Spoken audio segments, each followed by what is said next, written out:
What's going on, guys? Stefan here with you, S&E's Garage. Today we are in the shop with our GX470, and we are going to be giving it a well-needed tune-up today.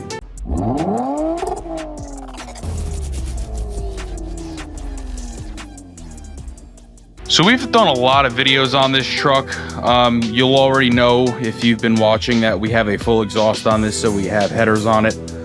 We have a Rebel Medallion exhaust, and we went with the Doug Thorley headers. We also did a fuel pump upgrade with an upgraded fuel filter. So we have a Walbro, I believe it's a 255 LPH fuel pump, supplying fuel to this thing. The only thing we haven't done is the spark plugs. So we're gonna go ahead and tackle them today. They are super easy to do. We're gonna go ahead, the first thing we're gonna do is remove this engine cover. There's two 10mm nuts, one in here, one in here. Zip them out, and then you can go ahead and lift the cover off. Now, once you get that cover out, your easiest bank is going to be the driver's side. You can see your ignition coils basically staring you in the face. Now, I like to avoid unplugging these coils whenever possible. These Toyota coil connectors always crack. So I prefer to just move the coil out of the way while leaving them connected, if at all possible. So we're gonna go ahead and pull all four 10mm bolts holding these coils in out. And then we're gonna try to move the coils out of the way without removing them. So we got all of our coils out. You'll see them here. Well, you'll see the two center ones there. The first one is there, and the fourth one is there. I did have to unplug the first and the third one. Now, the easiest way to unplug them without them breaking is to take a 90-degree pick and get up underneath where the connector secures to the coil. And you're going to get under there and pry up like this instead of pushing on that. Because if you push on this, you're gonna crack it. So just pry it open a little bit here and it'll unplug. So now we're gonna go ahead and get our spark plug socket, and we're gonna pull these spark plugs. Now, I do recommend you get a spark plug socket with a rubber insulator like so. It grips the plugs so that they do not fall or get stuck in the head. So let's go ahead, rip them out. We're going to take them out by hand with a ratchet and a long extension, and we're going to lay them out and we're going to check them out. Now, we are using Denso Iridium's Long Life SK20R11. I will leave some of these in the video description below. If you buy from the links, it helps the channel out. So let's rip these plugs out. So we got two of the plugs out. I went ahead and I put two plugs in it. I just want to show you the difference between the old ones and the new ones. These old ones really don't look that bad. I definitely don't think that they are original, but I have no record of them ever being done, so that is why we're doing it. Now, if you take a look at the new versus the old, you can see the gap on the old one is just a little bit bigger. If that's going to affect the performance much, I really couldn't tell you, but I am going to feel better knowing I got some nice new ones in here. So let's do one or two on video for you. Show you how to take them out and put them back in. I already did the first two, so let's throw you on the tripod. Let's take care of that third hole, which is this guy here, and we'll walk you through it. So when you are doing spark plugs, you do not need to kill them. They go in by hand, they come out by hand. Now, if you'd like, once you crack them loose, you can, for all intents and purposes, use an air gun or an air ratchet or an electric ratchet to get them out the rest of the way. But I do always recommend taking them out, you know, cracking them loose by hand. Don't use any air tools to try to crack them loose. Now, we do have a fuel line here in the way of the third hole, so this is probably not the one I should have tried to teach you on, but once we get our socket down there and onto the spark plug, you'll see this one was not tight at all. So at this point, once it's loose like this, I'll get the ratchet out of the way, and I'll just come down here and I'll spin the extension by hand. And the plug will come out like so. Let's go ahead and grab a new one. So like I was saying about this socket, it's not gonna let your spark plug fall out. Now, what I wanna show you on here is this crush washer. This is what seals the combustion chamber. When you tighten a spark plug, you're gonna feel it grab. You only want to go about a quarter turn or so more just to crush this crush washer, and that's it. Once that crush washer is crushed, you'll have a good seal You do not by any means need to murder this thing to get it in. Okay, so we just bottomed out. So we're gonna do, and that's it. That's all you gotta do. Now with Toyotas, it is not necessary to replace your ignition coils when you're doing spark plugs. I'm gonna say that again.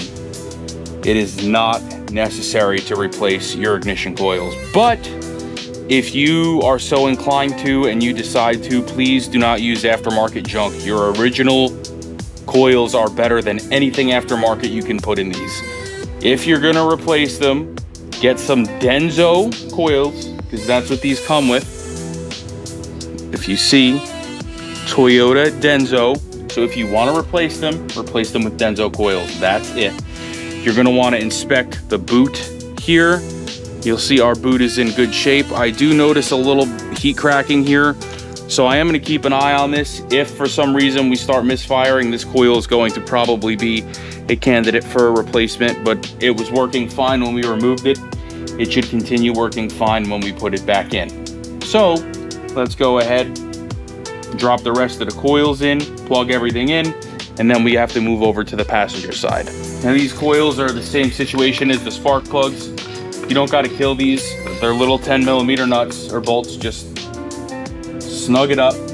That's it. So the passenger side is going to be a little bit different because we have the air intake in the way. And I did forget to mention, if your vehicle is stock, you would have had one of these on the driver's side to remove as well. We're going to go ahead and remove this panel, and then we're going to go ahead and remove the air cleaner assembly. That should give us enough room to work. Now, to remove this panel, there's going to be two clips in the front, a third up here, and then two up at the wiper cowl. So let's go ahead and get this out of the way. So we're only going to remove the top half of the air box. At least that's what we're going to try to do. So we're going to go ahead and unplug this mass air sensor, like so. Then we're going to unclip the wiring off of the intake. We're going to go ahead and open the filter box. And then you're going to have a couple vacuum tubes. There's going to be one back here on this, whatever you want to call it, resonator. And then there's going to be one down here on this resonator by the coolant overflow. We're going to go ahead and remove them both. And then we'll only have one 10mm bolt in the throttle body. And this would be a fantastic time to clean your throttle body, is while this is off. We're going to go ahead and do that. Once you go ahead and loosen this 10mm up here, there's going to be one more breather hose that goes to the valve cover. That is for the positive crankcase vent. We're going to go ahead and get some pliers, pull that out, and then we'll have the whole air cleaner out of the way. Okay, and we are just going to rest it up over here, and I should be able to access all of the plugs right from here. However, if you're so inclined, you can go ahead and remove the lower air box. I actually think I'm going to. It's only held in with 3 12mm bolts. And it will provide you a ton more room to get your plugs done. Actually, definitely take that out. That is going to be so easy. So now we're going to go ahead and do the same thing and just start pulling coils. So number 3 on this side, third one in. It's kind of a pain in the neck because you have this hard AC line here in the way.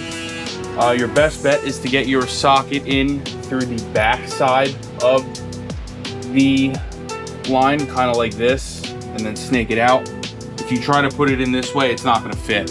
But we got this spark plug out, and I do just want to say I am very happy with how these spark plugs are looking as far as the combustion looks. You have a nice gray tip here, which is really, you know, exactly what you want. I'm very happy with how these look. The truck's been running good, so I really wasn't expecting to see anything crazy. Not one of these has been coated in any type of oil, which is a good sign. And we've got 2 more left to go. So once we're done, I'll show you all the plugs we pulled out, and we'll get everything back together. All of our plugs are back in. We got all of our coils threaded in. I'm just gonna go ahead very lightly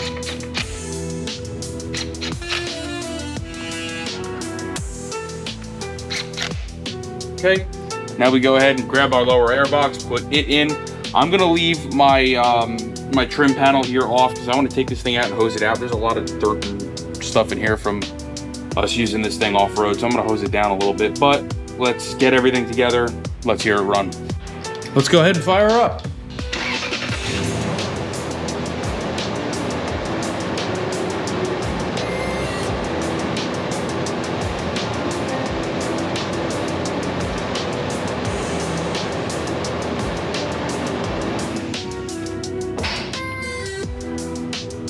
I am very happy with that. She's running nice and smooth.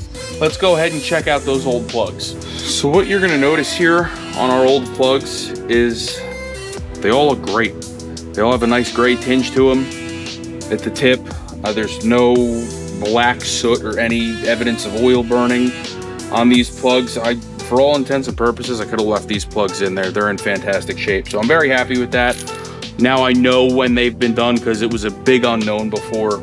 Because we had no record of it. So now I know it's got a fresh tune-up and she's ready for another 100,000 miles. So if this video helped you, please like, share, and subscribe. This video will work for several different Toyotas with the 2UZ, whether it be a first-gen Tundra or the GX470, the LX470, 4Runner with the V8. There's a bunch of different cars this will work for. I'll make sure I link them all in the video. But thank you all for watching.